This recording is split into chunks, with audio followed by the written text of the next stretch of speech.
Saludos, amigas y amigos, soy Jesús, bienvenidos a este vuestro canal. Hoy vamos a hablar, si Dios quiere, de uno de los mensajes especiales, canalizados por Helen Jackman, posteriormente a que se concluyera la canalización de todo el texto de un curso de milagros. Como ya hemos terminado con los 6 capítulos que se incluyen en este documento del Urtext, los 6 capítulos del libro de texto, puesto que se supone que a partir del capítulo 7 no hay grandes variaciones con respecto al texto impreso. Como ya hemos terminado, como os comentaba, pues no es mala idea hablar de algunos de los mensajes canalizados por Helen Jackman, posteriores a lo que fue la canalización de todos los libros, el libro de texto, el libro de ejercicio, el manual para el maestro, que se llevó a cabo entre 1965 y 1972. Hoy vamos a hablar de un mensaje canalizado por Helen Jackman el 24 de febrero de 1978, es decir, han pasado ya 6 años desde que se terminara la canalización de los 3 libros que forman parte de un curso de milagros. Helen, este día, el 24 de febrero de 1978, canaliza lo siguiente: la fundación, se refiere probablemente a la Fundación para la Paz Interior, que si no me equivoco estaba a cargo de ella el difunto Kenneth Wapnick, que fue, si no me equivoco, el primer editor de un curso de milagro. La fundación tiene una función limitada en la vida del curso. La fundación tiene una función limitada en la vida del curso. Su propósito es publicar, ese es el propósito de la fundación, publicar el texto canalizado por Helen Jackman con la ayuda de William Thetford. Su propósito es publicar, distribuir y discutir el material y los pasos a seguir para conseguir este objetivo debieran ser cuidadosamente comprobados por el autor que se nos escribe con mayúscula y se refiere pues a esa voz que Helen va canalizando desde sí. Él sabe cómo quiere que esas funciones se lleven a cabo y cómo se debe manejar esta parte del programa. Estos pasos son preparatorios para la verdadera función para la cual se dio el curso. Esta se hará cargo en el momento oportuno y los objetivos anteriores se manejarán de forma separada a tiempo para editores profesionales.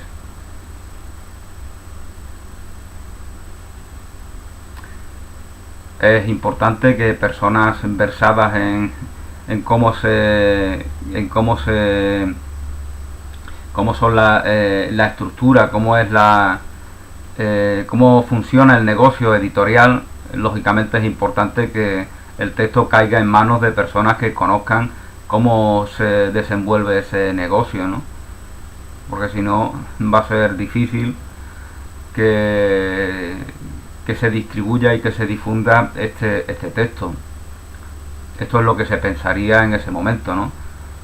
Lo que pensaría seguramente Helen y cualquier persona implicada o que tuviera la voluntad de que se editara este texto y que se diera a conocer a todos, ¿no?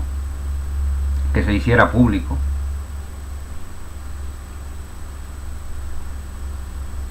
Estamos hablando de un tiempo en el cual no existía internet. Verdaderamente sí existía, ¿no? Pero existía en círculos muy limitados, ¿no? Probablemente en entornos militares, ¿no? Pero no existía internet para todos y para todas, no estaba disponible. De hecho, ni siquiera existían ordenadores personales. que se comercializaran. En esta época aún no existían ordenadores personales. Por eso Helen y Bill pues los vemos que utilizan una máquina de mecanografiar, ni siquiera una máquina electrónica, ¿no?, de las que se harían populares en los años 80. Una máquina tradicional, ¿no?, de esas que te dejaban los dedos doloridos después de mecanografiar durante horas. Entonces, como no existía internet, pues lógicamente la situación es muy distinta, ¿no? Hoy día cualquiera canaliza un texto y si así quiere, si así lo considera oportuno, puede distribuirlo de manera gratuita o de manera no gratuita, como quiera, a través de las vías que se nos ofrece en la red, ¿no?, en internet. Bueno, vamos a seguir leyendo lo que se nos dice en este mensaje del 24 de febrero de 1978. Ese año en el que se celebraban, por ejemplo, el Campeonato Mundial de Fútbol en Argentina, que ganó de manera brillante, aunque para muchos fue un hecho anecdótico, ¿no?, porque Argentina desgraciadamente pasaba malos momentos bajo la dictadura de creo que se llamaba Videla, el dictador, y había represión, había persecución, pero bueno, no vamos a hablar de Argentina, es un poco para situarnos, ¿no?, en lo que en esa época, ¿no?, cuando el señor Samaranch pues decidía que en el año 1980 se celebraran las Olimpiadas en Moscú. Estaban los países comunistas, empezando por la URSS, la Unión de Repúblicas Socialistas Soviéticas, en un momento de autocomplacencia importante, ¿no?, hasta el punto de que este señor, que era próximo a posiciones de extrema derecha, como podemos comprobar leyendo su biografía, no tiene rubor alguno en facilitar que estos Juegos Olímpicos se celebren en Moscú. Pero bueno, vamos a centrarnos en lo que aquí se nos dice. Este 24 de febrero de 1978, hace ya casi 50 años. Estos pasos son preparatorios para la verdadera función para la cual se dio el curso.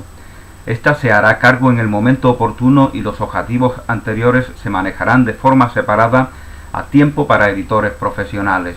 Esto será en aproximadamente 2 años. No sé yo exactamente cuándo se publica, por lo visto no se ha publicado aún en el año 78, ¿no?, según se nos dice este texto, ¿no? Yo pensaba que sí, que se había publicado, pero igual estoy equivocado. Lo cierto es que antes del año 80 este texto ya estaba publicado en inglés, no traducido. Desgraciadamente pues tendremos que esperar muchos años antes de que Rosa María de Wynn y su equipo puedan traducir este texto y permitir que se imprima también en lengua castellana a finales de los 80 o principios de los 90. Por ahora está yendo bien, por ahora canaliza este mensaje Helen de que esa voz que le comparte todos estos textos incluidos en un curso de milagro está satisfecha. Verdaderamente Helen ha trabajado mucho, ha debido hacer un trabajo muy agotador, ¿no?, porque son muy profundas las cosas que se nos dicen, ¿no? Fijaos que yo leyendo, si habéis visto alguno de mis vídeos, leyendo el texto se pierde uno, como se pierde entre laberintos, ¿no? Y dice, pierde noción de lo que se te está compartiendo. Tienes que leerlo una y otra vez y olvidarte de ello y decir, bueno, ya luego vuelvo, voy a descansar un rato. Y eso le acontece al que lo está leyendo. Pues imaginaros lo que sería para Helen el estar canalizando esto, ¿no? A veces cuando se canalizan cosas obvias, como eso que se nos dice exteriormente, ¿no? Ser buenos, amar al prójimo, ser bondadosos, esas cosas pues son muy fáciles de decirla, ¿no? Pero cuando se nos habla del retorcimiento del ego, de cómo nos engaña, de cómo nos manipula, de cómo intenta valerse de cosas positivas para su beneficio excluyente y exclusivo, pues entonces ya vemos esa maraña complicada de la cual puede emanar del propio ego. Siendo una ilusión, crea una maraña complejísima que es difícil de examinar, pero que conviene hacerlo para desenmascarar, ¿no? Para desenmascarar esas ilusiones, ¿no? Es verdad, como alguien decía, que teniendo un corazón sencillo, pleno, auténtico y transparente, pues te pones en las manos de Dios, del Espíritu Santo, y no necesitas mirar con lupa las ilusiones del ego. Pero esa es otra forma también, que puede ser más práctica, ¿no? Cuando valoramos la intelectualización de todo, pues tenemos que reconocer que estamos ahí, ¿no? No podemos negarnos en nuestro patrón de comprobar y de valorar y de evaluar la realidad. Entonces todos los caminos conducen al amor. Todos los caminos conducen al amor. En el mundo todos los caminos conducen a Roma, que es lo contrario del amor, ¿no? Habéis visto, si escribís Roma, si lo leéis al revés, pues veréis que lo contrario, y por eso el mundo es el reino de Dios invertido. Lo contrario de amor es Roma. En la verdad todos los caminos nos conducen al amor, incluso los caminos de las ilusiones, ¿no? Si tú vas a la izquierda y te equivocas y sales a la calle de tu casa y tiras para la derecha porque estás pensando en otra cosa, ese camino equivocado te va a llevar a donde iba, porque luego vas a rectificar, ¿no? Entonces todos los caminos te llevan a donde tienes que ir. Todos los caminos conducen al amor.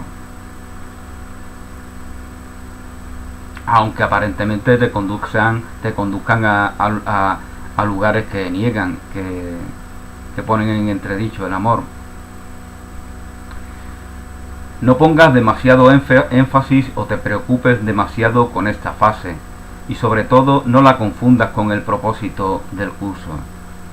No confundas esta fase con el propósito del curso. Es tu experiencia personal, ¿no? Helen tiene una experiencia personal, una experiencia vital. Es una mujer normal, como otra cualquiera. Una persona normal. Nuestra semejante. Entonces, pues tiene sus procesos. Habéis visto estos detractores, ¿no?, de un curso de milagros, como subrayan eso de que era atea y tal y cual, ¿no? Es como si los ateos no fueran dignos de amar y de ser valorados y de ser considerados lo que dicen. Yo leo libros de ateos, ¿no?, de Isaac Asimov, de Nietzsche, que se supone que también era ateo, aunque algunos dicen que no, no sé, de muchos filósofos, psicólogos, no sé si Freud era ateo o no, pero leo lo que dicen y me resulta interesante, ¿no? Ser ateo no significa que diga tontería todo el tiempo, ¿no? De hecho hay muchos creyentes que dicen mucha tontería, ¿no? O sea que el alabar a Dios no supone que lo que diga sea sensato y razonable, y el negar a Dios pues tampoco supone que no puedas decir cosas que sean de interés para todos. Entonces, como os comentaba, pues Helen tiene su proceso personal. Yo pienso que si fue atea es porque un poco es una parte de la negación de esa superchería, ¿no?, de ese Dios supersticioso, castigador, celoso, el Dios que tiene que ver con las guerras santas, con las torres gemelas, con furgonetas que atropellan a niños, con los cruzados, con los templarios, con cualquier persecución religiosa, con las hogueras y con tantas cosas horribles, ¿no?, que han sucedido a lo largo de la historia. Ese Dios debemos de superarlo, ¿no?, porque lógicamente es una idea que no nos aporta nada, como ya hemos comprobado en infinidad de ocasiones y como desgraciadamente seguimos comprobando, ¿no? Con lo cual esta idea equivocada de Dios no niega a Dios, al contrario, lo que nos anima es a cultivar una idea más positiva, que tenga que ver con la dicha, con la felicidad, con la paz interior, con la convivencia fluida y positiva, etcétera, etcétera. Y si para llegar ahí algunos tienen que pasar por un proceso de ateísmo, de escepticismo, de nihilismo, etcétera, etcétera, de agnosticismo, pues ese es su proceso. Hay muchas personas que tienen mucha fe en Dios, en la fuente de vida, en la incondicionalidad del amor, y durante sus procesos han pasado durante mucho tiempo sin tener fe en ninguna divinidad, siendo completamente ateos, ¿no? Reconociéndose como ateos. Eso formó parte de sus procesos. Entonces es posible que a Helen le haya acontecido lo mismo. Helen desde muy niña tuvo un gran interés por todo lo religioso. Su madre tenía mucha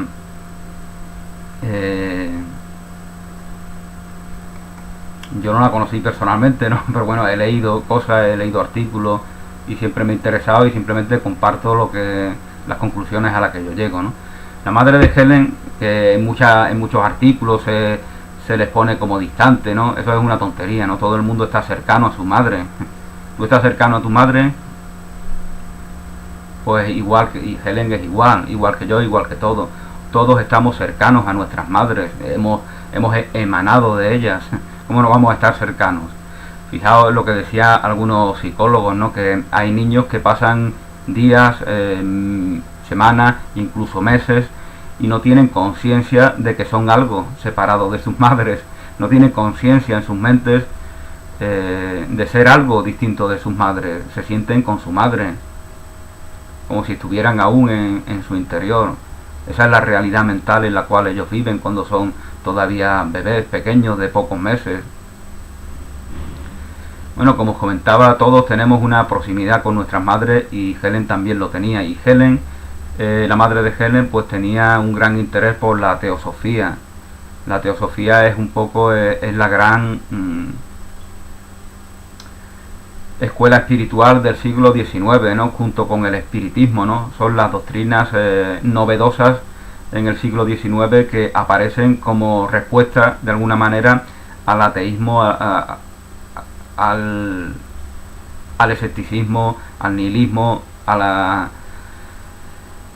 agnosticismo imperante en ese tiempo, en el cual se va trascendiendo afortunadamente esa idea de un Dios castigador, celoso, exclusivo, excluyente, que justifica guerras, ataques, etcétera, etcétera. Entonces, como respuesta a ello, pues aparece el escepticismo, el espiritismo, perdón, y quizá como respuesta a esa frívola espiritualidad, desde mi punto de vista, aunque Alan Kardec pues pueda ser una persona muy interesante de leer en sus libros, ante esa espiritualidad desde mi punto de vista frívola, pues aparece algo mucho más científico, entre comillas, aunque los científicos convencionales lo tachen de no científico, como es la teosofía, ¿no? Con personajes muy ilustrados, con personajes muy relevantes dentro de la sociedad, como como Elena Blavatsky, como Annie Besant, Mario Rosso de Luna en España, Mabel Collins, y todos estas personas místicas que eran muy cientifistas, no eran de creer en fantasmas, no eran de creer en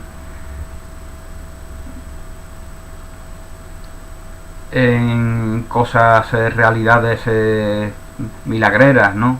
Como las religiones convencionales. Bueno, toda la filosofía, todos los escritos de estas personas, pues la madre de Helen tenía acceso a ellos y por lo tanto a Helen pues le llegó directa o indirectamente toda esa influencia, ¿no? Por eso leer un curso de milagro, cuando yo he leído un curso de milagro por primera vez, lo que me evocaba era a la teosofía. Eso es lo que me evocaba. Eso es lo que se veía con mayor presencia. En muchos foros que podéis ver en internet veis cómo se habla mucho de los masones, los rosacruces, y eso no son tan importantes como se cree. La masonería, los rosacruces son una especie de grupos para pijos con dinero, de gente ociosa que se siente importante, ¿no? Yo soy masón, estoy en un grupo, somos importantes, digo, porque somos gente con dinero, con influencia, y tenemos una formación que, claro, los catetos y esto de los sindicatos y esto, eso no, pero yo sí, entonces se sienten importantes ellos, ¿no? Políticos relevantes, escritores descollantes, etcétera, etcétera, pues se sienten una autosatisfacción, ¿no? De formar parte, de integrar esos grupos de la masonería. Pero los masones estaban integrados en los ejércitos, en esos ejércitos que, por ejemplo, se adiestraban para atentar contra la vida de sus semejantes, que organizaban terribles matanzas, terribles genocidios. Por sus actos los conoceréis, pues por sus actos vemos que esos masones de espirituales tienen muy poco. No tienen nada que ver con las escuelas iniciáticas que durante muchos y muchos y muchos siglos han existido. Eso era la parte burda, la parte populachera, aunque era populachera para las élites sociales, ¿no? Que, como comentaba, se sienten importantes, ¿no? La gente con dinero, ociosa, que no tiene nada que hacer. Es muy aburrido ser un millonario y no tener discusiones cotidianas con tu barrio suburbial, esas discusiones de bares, ¿no? Que son tan entretenidas. Pues los pobres ricos, los pobres millonarios, pues se aburren y necesitan su club también, ¿no? Entonces pues se crean esos grupos masones, ¿no? Para que ellos se entretengan ahí y se crean importantes, ¿no? Pero que no son tan importantes, ni son tan relevantes, ni estos personajes tienen conocimiento de nada, ni profundizan en nada. Son una caricatura grotesca de las escuelas iniciáticas, eso es lo que son. La teosofía, pues lo que era la sociedad teosófica, sí que era bastante profunda, ¿no? En sus conocimientos. Dicen que degradó, y bueno, yo no voy a hablar ahora, yo no soy teósofo, yo no soy de ningún lado, vamos. No milito ni soy partícipe de ninguna, ni tengo interés en hacerlo, ni tengo conocimiento ni de masones, ni de iniciados, ni de nada. Yo soy aquí, que estoy aburrido, y digo, voy a hacer este vídeo. Y nada más, eso es lo que hay, no hay ninguna otra cosa. Yo soy de Cádiz, no como dicen aquí la gente. Yo cómo voy a ser importante si yo soy de Cádiz, yo soy como todos. Así habla, porque la gente es muy cercana, muy próxima en este lugar del sur de España, ¿no?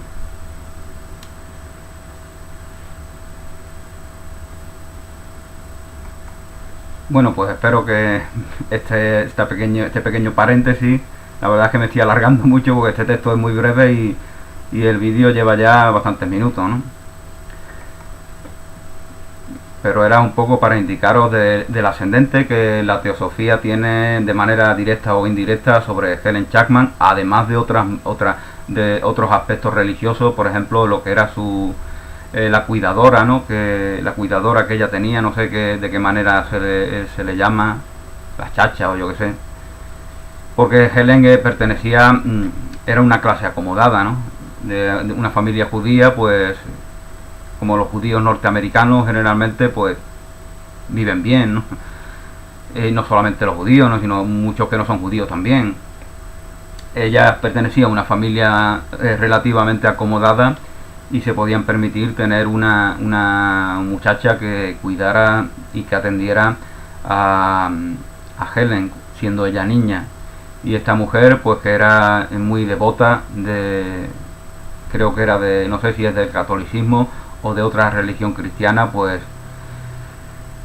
fue el primer referente de toda la mitología, por decirlo así, de todos los elementos externos y de todo el simbolismo hacia lo interno que estos elementos tienen de ese cristianismo que tenía su cuidadora, que, como os comentaba, influyeron en Helen. Bueno, vamos a seguir leyendo. Estos pasos son preparatorios para la verdadera función para la cual se dio el curso. Esta se hará cargo en el momento oportuno y los objetivos anteriores se manejarán de forma separada a tiempo para editores profesionales. Esto será en 2 años, por ahora todo va bien. No pongas demasiado énfasis o te preocupes demasiado con esta fase. Y sobre todo no la confundas con el propósito del curso.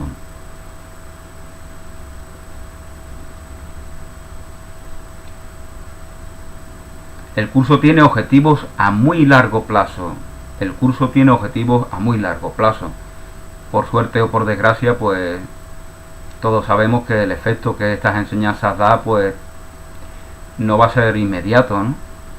Entonces, esta voz de alguna manera intenta tranquilizar y hacerle ver a Helen que no va a haber una transformación así como mágica, ¿no? Porque ha aparecido este curso. Lo que este curso nos dice ya se nos ha dicho previamente. Otro de los asuntos propios de los detractores de un curso de milagros es que lo que aquí se nos dice ya se nos ha dicho previamente. ¿Y qué importa eso?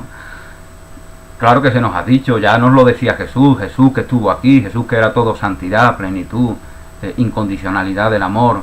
Pues esas eran las cosas que decía. Lo que pasa es que si los que lo escuchan no lo entienden, pues queda como sin decir, ¿no? Queda dicho, pero a expensas de ser escuchado. Y aquí estamos, que han pasado ya más de 2000 años y todavía no hemos escuchado lo que Jesús nos dice. Ama a Dios por encima de todas las cosas, porque Dios es la verdad de todas las cosas, porque las cosas sin Dios no son nada, son ídolos con los cuales sustituyen esa integridad, esa santidad, esa plenitud de Dios en ti. Ama al prójimo como a ti mismo, no respondas al mal con la violencia, no respondas al mal con la violencia. Sobre esta fase, sobre este mandamiento, porque es un mandamiento que Jesús nos da, escribió León Tolstoy todo un libro. Muchos algunos querían crear una secta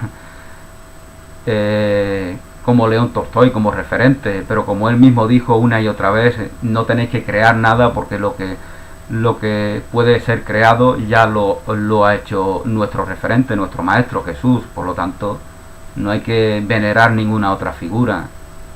Yo soy un cristiano más, yo soy una persona que intenta recibir el mensaje de Jesús, los mensajes que intenta cumplir con sus mandamientos, porque he aceptado que son veraces. Eso nos dice León Tolstoy. Por lo tanto, no tiene sentido crear ninguna secta nueva ni nada de nada. Ya tenemos miles y miles de sectas que nos segregan, que nos separan, que nos atacan, que nos confrontan.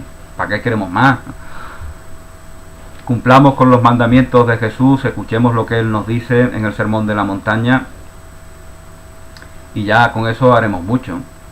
Y ya con eso daremos testimonio de Jesús y de sus palabras. No pongas demasiado énfasis o te preocupes demasiado con esta fase, y sobre todo no la confundas con el propósito del curso. El curso tiene objetivos a muy largo plazo que no podrían ser reconocidos ahora. Ninguno de vosotros ha encontrado todavía su auténtica función. Esto es porque el factor central en el plan no ha emergido todavía.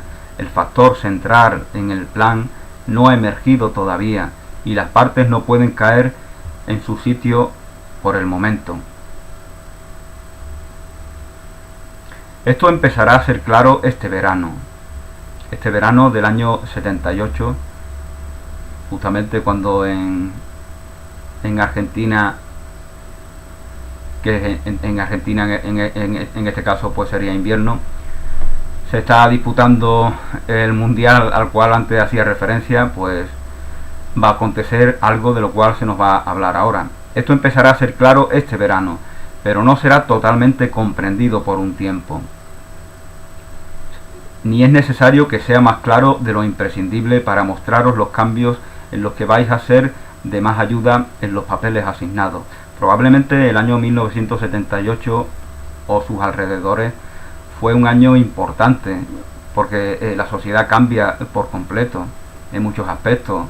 Estamos a expensas de que aparezcan ordenadores, de que la era de la tecnología dé un paso hacia adelante que va hacerse presente en los hogares, como lo vemos ahora, ¿no? Lo estoy viendo yo aquí ahora, que estoy ante un ordenador que no es muy caro, grabando un vídeo que tiene un potencial de 1.000 millones de espectadores, ¿no? Lógicamente no voy a llegar ahí, me van a ver muy poco, pero ese es el potencial que se da, ¿no? Y algunas personas efectivamente crean canales en YouTube, por ejemplo, o crean blogs, o crean páginas web que tienen miles y miles de visitantes cada día, con lo cual eso está ahí disponible. También es importante cultivar la imaginación, ¿no? Para no saturarlo todo, y también es importante saber qué es lo que pretende. Yo con lo que tengo ya me conformo, con que alguien me escuche, aunque sea yo mismo, ya con eso me doy por satisfecho. Además que lo que haces tiene repercusión universal, verdaderamente, si lo haces desde el amor, si lo haces desde la buena voluntad. Da igual que alguien te escuche o no te escuche, porque tú te estás arraigando en ti esa buena voluntad que quieres manifestar, por lo cual ya te estás haciendo un bien a ti mismo, y por lo tanto eso es lo que se manifiesta en todas las situaciones de las que eres partícipe.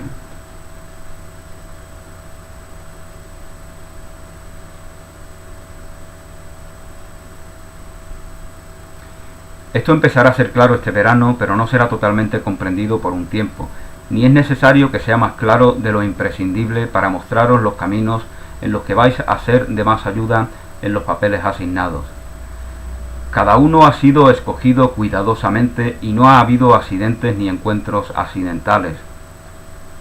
Dios vela por su palabra y por sus mensajeros. Confiad solo en eso. Dios vela por todos nosotros. Pues lógicamente canalizadores, mensajeros, enviados especiales, profetas, personas que tengan una función más concreta, más específica, pues no iban a ser menos que lo que somos todos nosotros y todas nosotras, que estamos en las manos de Dios, y en sus brazos, en sus manos está nuestra seguridad y nuestra fortaleza. Dios vela por su palabra y por sus mensajeros. Confiad solo en eso. Confiad, Helen y Bill, solo en eso. Tened fe. Fe es sabiduría.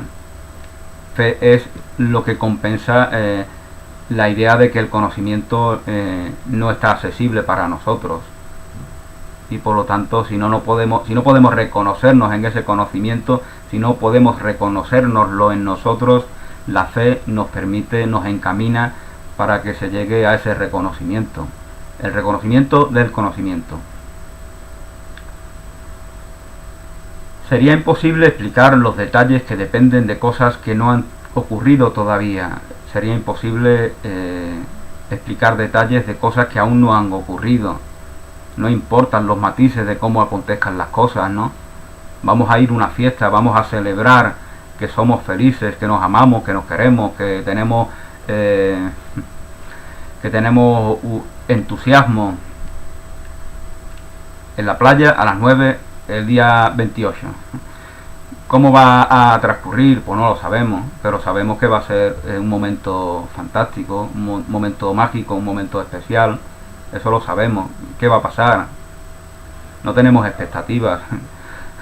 Somos personas que nos aceptamos en el momento presente, en el aquí y en el ahora, en el eterno presente de la vida. No estamos elucubrando como personas inmaduras, ¿no? Que creen que en el futuro les va a venir una felicidad que no se reconocen aquí. Somos felices ya, y por lo tanto ese día 28 a las 9 de la noche en la playa pues será una oportunidad para compartir esa felicidad. No sabemos los matices, pero no nos preocupa. No podemos ver el futuro en los hechos anecdóticos, pero no nos importa. Sería imposible explicar los detalles que dependen de cosas que no han ocurrido todavía, gente que no se ha encontrado y eventos que aún no han ocurrido. Hay buenos maestros y maestras y facilitadores, facilitadoras, estudiantes de un curso de milagros que en esta época ni siquiera han nacido, en el año 78. Quien haya nacido en el año 80, por ejemplo, pues ahora tendrá en torno a los 37 años. Y hay hay personas populares que tienen esa edad aproximadamente, es decir, ni siquiera han nacido. Personas populares de las que hablan de estas enseñanzas. Sería imposible explicar los detalles que dependen de cosas que no han ocurrido todavía, gente que no se ha encontrado y eventos que aún no han ocurrido. Incluso así se os dirá qué hacer en cualquier caso particular siempre que lo pidáis. Incluso así se os dirá qué hacer, incluso así se os dirá qué hacer en cualquier caso particular siempre que lo pidáis. Esto nos vale para nosotros, siempre que tengamos plena confianza en el Espíritu Santo, que es el intermediario al cual Jesús nos encomienda, y que significa espíritu y santidad, es decir, lo que somos en la verdad. Siempre que tengamos plena confianza en esa voz que habla por Dios, esa voz nos va a asesorar, nos va a guiar, nos va a decir qué debemos decir. No nos va a decir los matices, no, esto es como lo que antes decía del futuro, los matices de cómo va a pasar eso no es trascendente. No es trascendente cómo vamos a decir esas palabras, pues cada uno lo dirá. Si estás en Moscú, pues la dirá en ruso, ¿no? El que sepa ruso. Y si estás en Bogotá, pues la dirá en castellano. Y si estás en una cárcel, pues la dirá con un lenguaje que sea efectivo para esas personas. Y si estás en un parlamento o en una convención de empresarios, de que todos ellos tienen una formación universitaria, pues utilizarás el lenguaje elegante, formal, que sea valorado por las personas que te están escuchando. Esto es de lo que hablábamos en algún punto de este Urtés, ¿no? Lo que Jesús nos decía de saber hablar lenguas. Saber hablar lenguas es saber llegarle a todas las personas, independientemente de su estatus social, independientemente de su circunstancia familiar, laboral, etcétera, etcétera. Este es un mensaje para todos y para todas. Por lo tanto, si sabemos traducírselo a la lengua más simple o más elaborada de estos o de aquellos, pues estaremos haciendo algo positivo. Esto también pasa, por ejemplo, hay gente que es más cientifista, ¿no? Y que hay gente que cree en los ángeles, los duendes, las hadas, el ángel de la guarda, y está siempre con esas cosas, ¿no? Otros pues somos un poquito más mentales, ¿no? O intelectuales, ¿no? Y nos centramos en cosas que puedan pasarse por el filtro cerebral, ¿no? Yo no sé si soy así, pues evaluarse a sí mismo es complicado, es difícil, ¿no? Y una persona como yo, que siempre me ha gustado el lenguaje, la creatividad. Es verdad, como ya nos dice Ocho en uno de sus escritos, que es el que más me gusta, Busca la poesía, lo podéis encontrar en internet.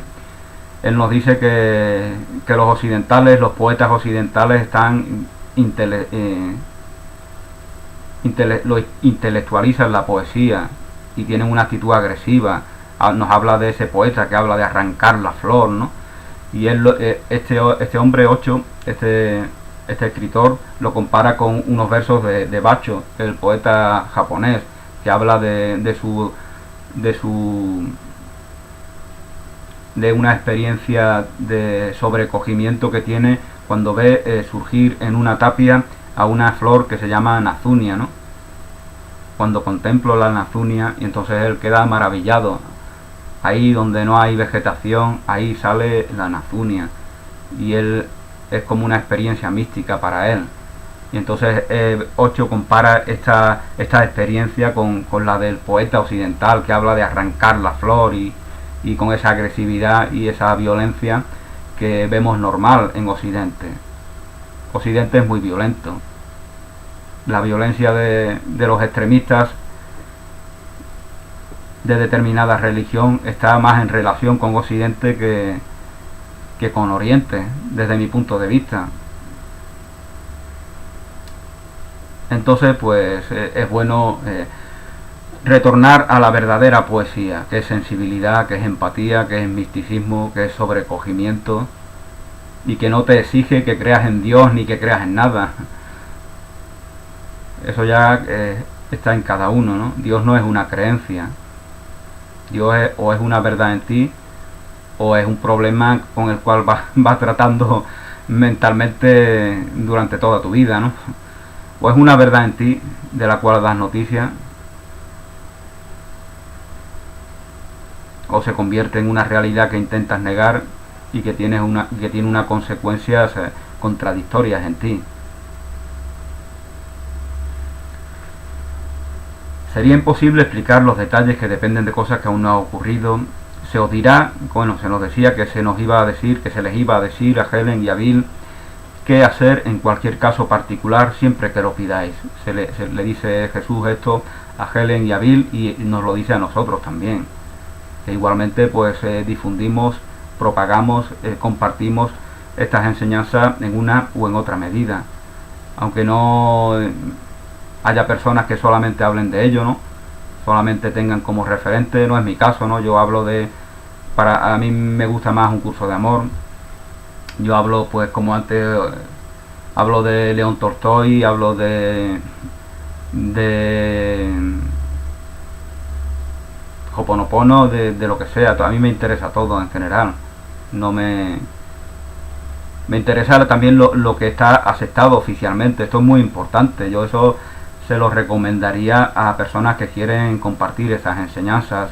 El mindfulness, la inteligencia emocional, todo eso son temas que están reconocidos y valorados en la enseñanza oficial y en la enseñanza que se imparte en muchos centros escolares y universitarios del mundo, ¿no? Entonces ahí vemos como también ha dejado su influencia estas enseñanzas, ¿no? Hay una relación con ello. Y a mí me gusta escucharlo porque estos psicólogos contemporáneos de la inteligencia emocional, por ejemplo, o del mindfulness, hablan de cosas de valor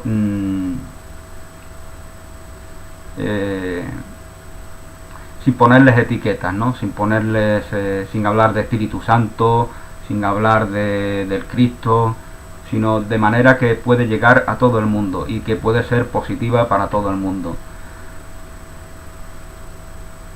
Y esas formas, pues muchos podrían considerar qué es lo que verdaderamente quieren hacer, si hablar de un curso de milagro o hablar de la conciencia a la cual despertamos gracias a ese texto, o gracias a cualquier otro texto o a cualquier otra enseñanza, o gracias a la propia naturaleza. La contemplación de la misma naturaleza nos puede hacer despertar. De hecho hay gente que está despierta, que es consciente y no ha llegado a ese estado leyendo libros, ni siguiendo cursos, ni escuchando a gurúes y a maestros de la nueva era.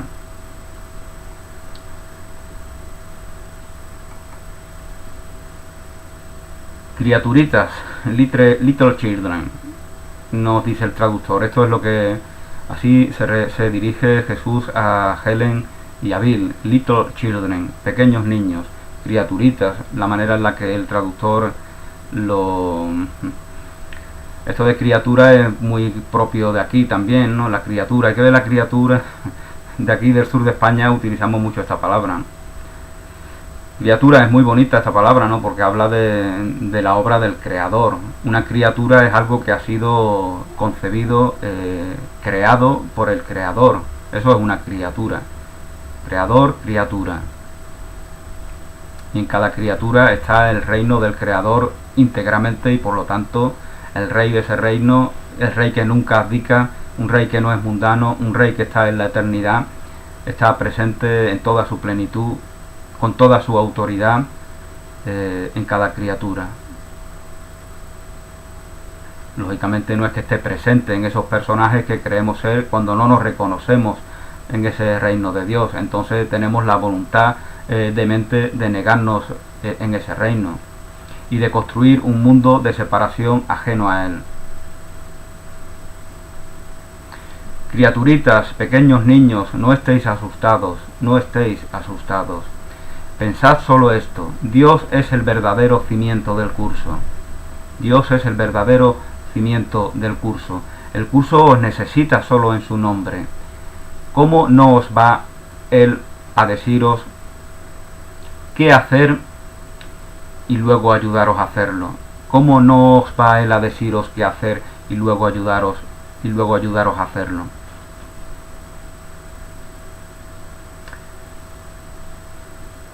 Estáis a su servicio, al servicio de Dios, por lo tanto, la voz que habla por Dios os va a guiar, os va a asesorar, os va a amparar, os va a estimular y vuestra fe va a permitir que todo ello se dé. Tranquilo, todo lleva su tiempo. Más o menos esto es lo que intenta transmitir este mensaje para Helen y para Bill.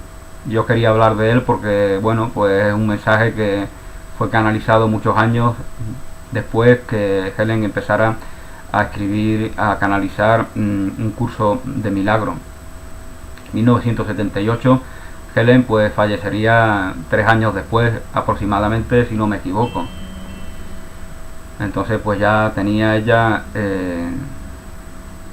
una edad avanzada, ¿no? Aunque no tampoco murió con demasiada edad.